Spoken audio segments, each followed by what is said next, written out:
what Brett Favre says about what you've done and how long it lasts. Let me ask you this question. I mean, how long do you savor a win? How long do you savor? Because, it's fun to see your emotion on the sideline. I know you keep it intact. And, in fact, my wife called up or texted me, and she does it during the games, and she goes, I saw Coach Saban smile. He did.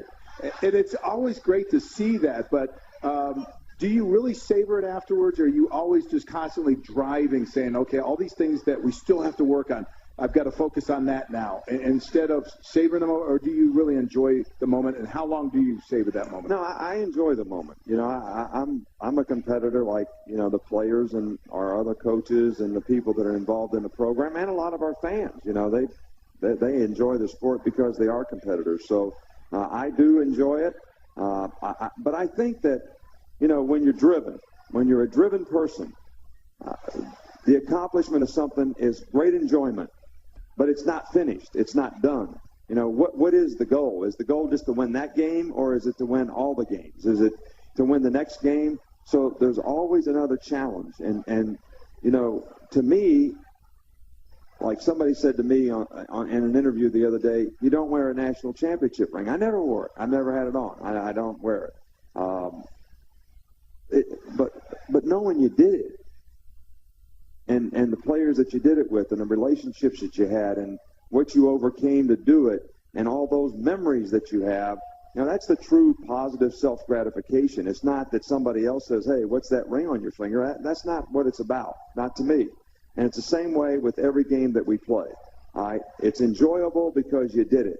All right? And then you have to self-analyze, what do we need to do the next thing? Because it's not finished.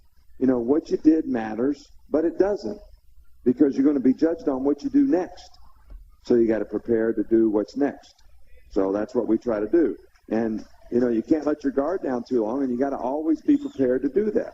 And it's not, I keep saying this, it's not normal for people to do that, and our team has handled that well. But you got to get other people to do it along the way as well.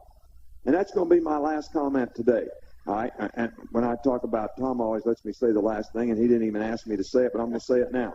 All right, just like all the rest of you people out there, on paper, we should beat Mississippi State. Well, I'm going to tell you what. Our team has worked their tail off for about 20 weeks now, all right, to get to where they are right now. Not just 20 weeks, from all the way from last year at the bowl game. All right, they're tired, they're sore, they're beat up. All right, they played in hostile environments. They've done all that you can ask them to do in terms of being competitors in what they do. All right, if our stadium on Saturday, I don't give a shit who we're playing, better be what it ought to be for what these guys have done.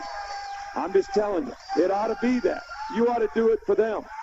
Ain't wait for the next game. How about right now? Because our crowd should have an effect on this game, for our players and our team, for what they've done, and just showing appreciation for what they've done. Now, you want to know how I feel about it? That's how I feel about it. How you feel about it? I am the same way, Coach. Thanks for being here. We're going to come back and wrap things up in a moment. This is the Crimson Tide Sports Network.